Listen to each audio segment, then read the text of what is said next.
Is it possible to be a success on YouTube as a part-time YouTuber? I got to tell you, it really is because I've done it. And in this video, I'm going to tell you how I did it. Hi, this is Old Mike, Old Me, Living Better. My motto is real simple. If you ain't dead, you ain't done.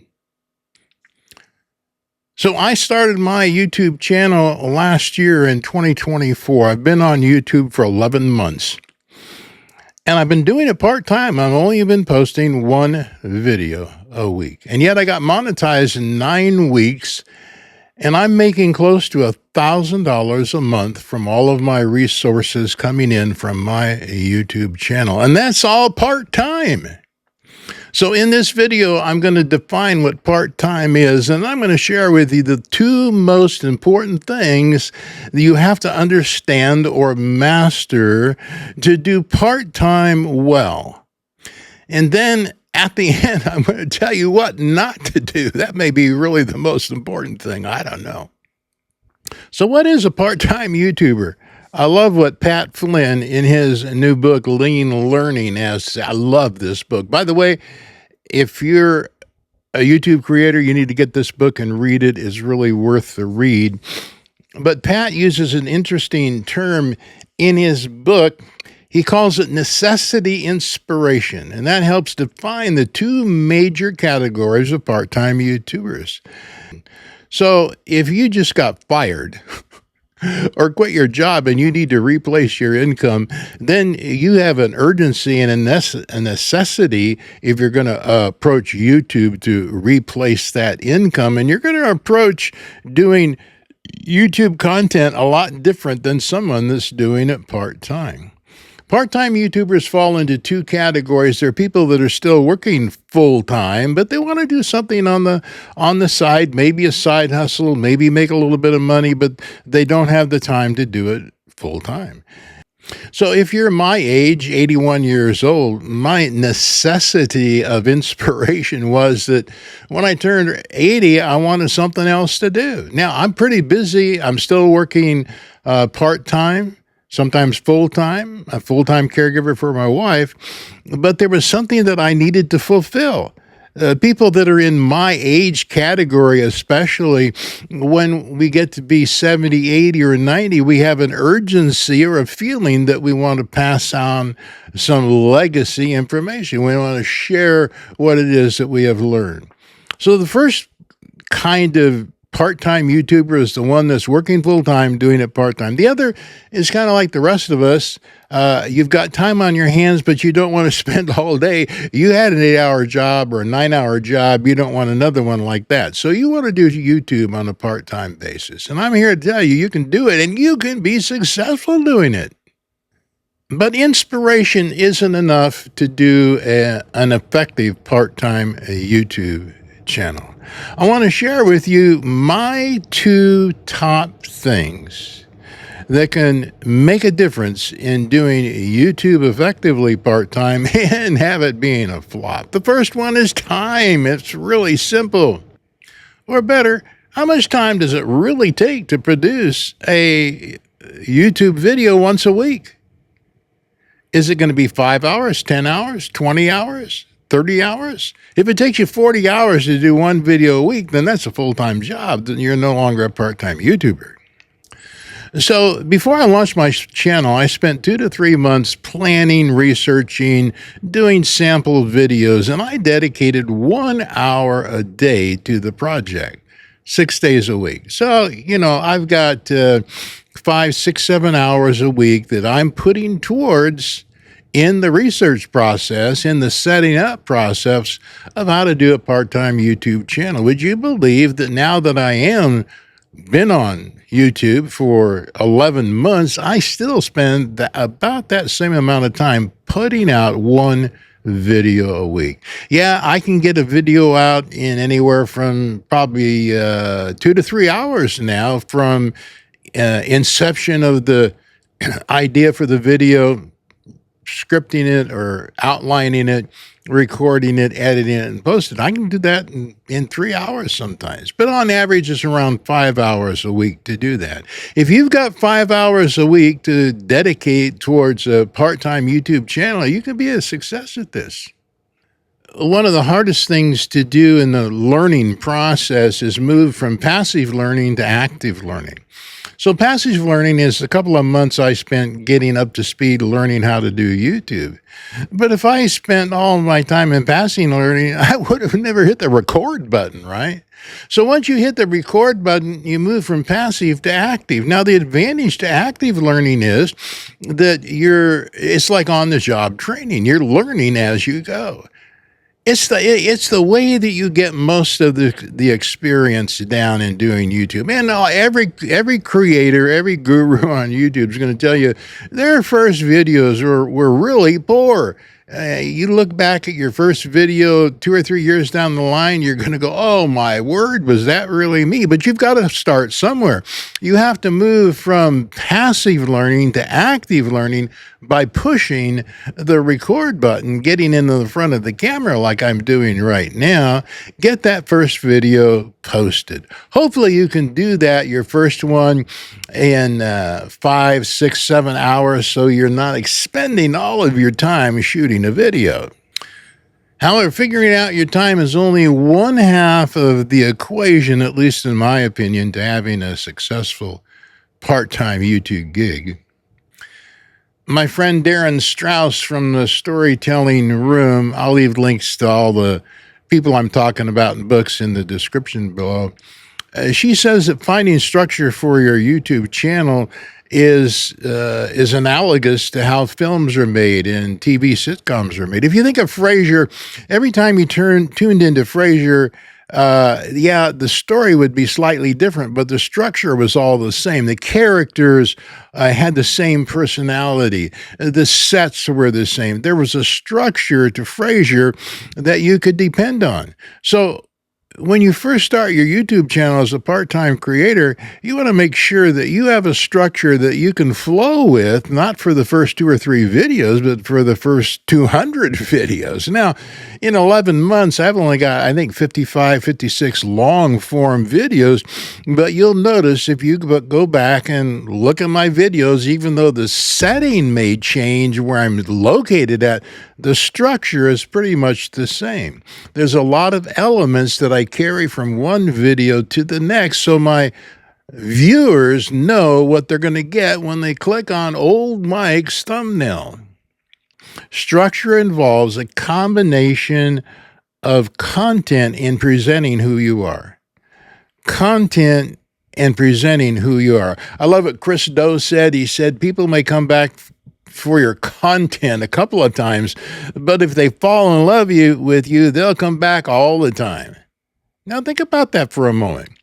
So your content is important, but who you are and how you express that content is really important. I think it's so important that we understand that structure is this combination of who I am and the content, because the gold standard for a successful channel is building social media trust. If I don't have social trust or social media trust, then people are not going to come back to my channel. They're not going to trust what I have to say. Over time, I want to communicate that in every single one of my videos. And then you have to have content that's compelling enough that people will take the time to watch your video. So what is compelling content? This is so important. Compelling content answers a question or solves a problem. That's it. Answers a question or solves a problem. Now, you tuned into this video, I hope, because you want to know how to be a successful part-time YouTuber. If you're younger or you're still fully employed, or if you're like me, you're retired or semi-retired, you want to be able to do that maybe just for fun. You don't care about the money, but maybe as a side hustle, you want to do that. All of that makes sense. But every one of your videos needs to solve a problem or answer a question. That will keep people coming back because they want their problems solved and they want their questions answered. So one of the best ways to create authenticity, credibility, social trust is through storytelling. And that's why I love Darren Strauss and her channel. Again, I'll leave links to all of this. Storytelling is so important. So when it comes to storytelling, here's the key. Whatever the content or whatever the topic is, you want to frame it in your own story. Let me say that again. You need to frame it in your own story or your own experience. That's why I love doing this at 80 years old. I got so many experiences, I forgot more experiences than I can remember, right? So you want to frame whatever it is you're sharing. If you've got a cake channel and you're baking cakes, well, then you're going to share your experience about all your flop cakes and your successful cakes. But you're not going to be sharing somebody else's stories and what their experience is. In my opinion, when you share your own stories, that's what provides the credibility, authenticity, and social trust in your part-time YouTube video. So, why is time and content so important to a part-time YouTuber? Well, here's the simple answer. You're not spending the time that a full-time YouTuber spends on creating a channel. You're posting, on average, one video a week, one video a month. Whatever it is that you're posting, it doesn't keep up with a full-time YouTuber that's posting videos 2, 3, 4 times a week, sometimes every day, doing 2 or 3 live streams a week. There's no way that you're going to keep up with that as a part-time YouTuber. So that means the content that you do have has to be as good as possible. This is why I believe for part-time YouTubers, it's not quantity, it's quality. Quality will help you stand out from everybody else as a part-time YouTuber. Your videos will be of such high quality that they want to watch and they want to keep coming back. Now, I've got nothing against posting a lot of content. That makes sense in certain situations and depending on what your needs are. But for a part-time YouTuber, don't worry about the quantity. Focus on the quality. So lastly, I said what not to do. Oh, my word. I call it the shiny object syndrome. That's right, the shiny object syndrome. And man, was I ever guilty of this. Here's some of the shiny objects that I, early on in my part-time YouTube experience, tried to implement when I was barely off the ground. An email list, landing pages, digital projects, newsletters, membership platforms, fancy software, over editing, trying to keep up with all the professional editors, camera and hardware upgrades. Man, I have spent thousands of dollars on hardware that I've not even used. I've got a MacBook Mini. I got a high-end camera. I'm not even opened the boxes yet. I'm still recording on my Osmo Pocket 3 or my iPhone 16 Pro Max. Now, I did upgrade to a microphone that I think it was important. Sound is really important. Camera is important. But you don't need top-of-the-line, top-dollar kinds of equipment to do this. And you can go down rabbit holes of trying to set up a membership platform, an email list, landing pages, web pages. You'll go nuts. You won't be spending 4 or 5 hours a week. You'll be spending 80 hours a week trying to get all that done. You don't need all of that. You may need none of it. Let me say that again. You may need none of it to have an effective YouTube part-time channel. So I'm involved in a couple of those shiny objects. I got an email list off the ground, but I've never mailed to it. I'm close to it, but I've never mailed to it. 11 months. I started that email list the first couple of weeks of my channel. I've got, 1,000 subscribers. I've never sent any of you that are on that list. I apologize. I just don't have the time to figure out how to do all of that other stuff. As a part-time YouTuber, it's so important that you protect your creative time. Here's a top tip in this section. As a part-time YouTuber, to avoid burnout, to keep up with quality over quantity, you need to protect your creative time for getting a topic for your video, scripting it or outlining it, shooting the video, editing it, and putting it online. Those three things are at the top of your priority list. Don't let anything else interfere. Now, if you've got any time left over, hey, shiny objects, here we come. For me personally, my life is so complicated, I don't have a lot of time left over. And I've been able in 11 months to be making close to $1,000 every month from my AdSense account, from various affiliates that I have. And now here's the secret to that.